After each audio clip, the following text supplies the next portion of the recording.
यो चाहिँ हो सकरखण्डको पुरी, स्वीट पटेटोको पुरी हो। एकदमै टेस्टी हुन्छ, बनाउनु पनि सजिलो छ। यो पुरी चाहिँ यस्तो खालको मिठो हुन्छ कि एउटा खायो भने चाहिँ खाएको खाइ हुन्छ, त्यो प्रकारको स्वादिलो, टेस्टी अनि सफ्ट नरम बनेर चाहिँ तयार हुन्छ।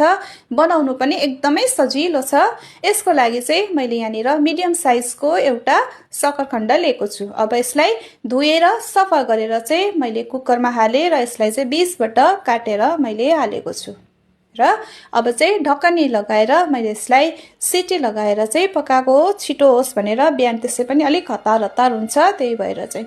र अब यसलाई पकाइसकेपछि चाहिँ मैले एउटा ठुलो थालमा यसलाई खनाएँ र यसको बोक्राहरू सबै तासेर जसरी आलुलाई म्यास गर्छौँ उसिनेको आलुलाई, त्यसरी नै यसलाई पनि मैले काँटा चम्चीले यसरी म्यास गरेको छु।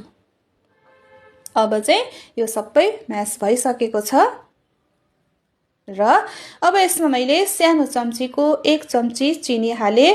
त्यसपछि मैले यहाँनिर आटा हालेको छु। मैले चाहिँ यो 6-7 वटा पुरीको हिसाबले आटा हालेको छु र अलिकति सौंफलाई पनि घसेर हालेँ।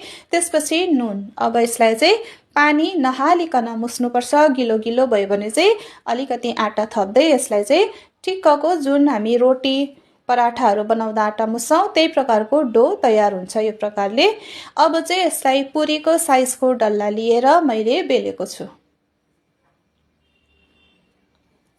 यो बेलिँदा पनि आरामसँगले सजिलोसँगले नै बेलिन्छ र यसरी नै मैले चाहिँ सबै पुरीहरू बेलेर तयार गरेँ यो प्रकारले। अब चाहिँ समय हुन्छ यसलाई फ्राई गर्नुको लागि र फ्राई गर्नुको लागि चाहिँ कराई बसाएर तेल हालेँ। तेल जब मिडियम तातो हुन्छ तब चाहिँ मैले यसलाई तेलमा हालेँ र यो सकरखण्डको पुरी बनाउँदा चाहिँ अलिकति के चाहिँ ध्यान राख्नुपर्छ भने एकदमै बेसी तातो तेलमा चाहिँ गर्नु हुँदैन, किनभने यसको आटा चाहिँ अलिक नरम नरम खालको हुन्छ। यो सकरखण्डले गर्दाखेरि छिट्टो डढ्ने डर हुन्छ, त्यही कारण आगोलाई चाहिँ ध्यानमा राख्दै लो टु मिडियम फ्लेममा यसलाई चाहिँ फ्राई गर्नुपर्छ।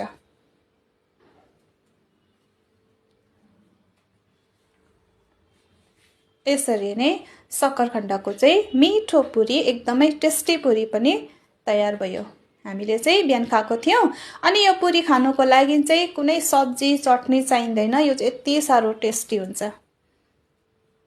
यो चाहिँ चियासँग पनि यत्तिकै पनि नानीहरूले त यत्तिकै काप्लक कुप्लुक पारिदिन्छ, यति दामी टेस्टी हुन्छ। यो चाहिँ हाम्रो आज बिहानको खाजा थियो। तपाईहरुले पनि एकपल्ट ट्राई गर्नुहोस्, साह्रै टेस्टी हुन्छ। Thank you for watching.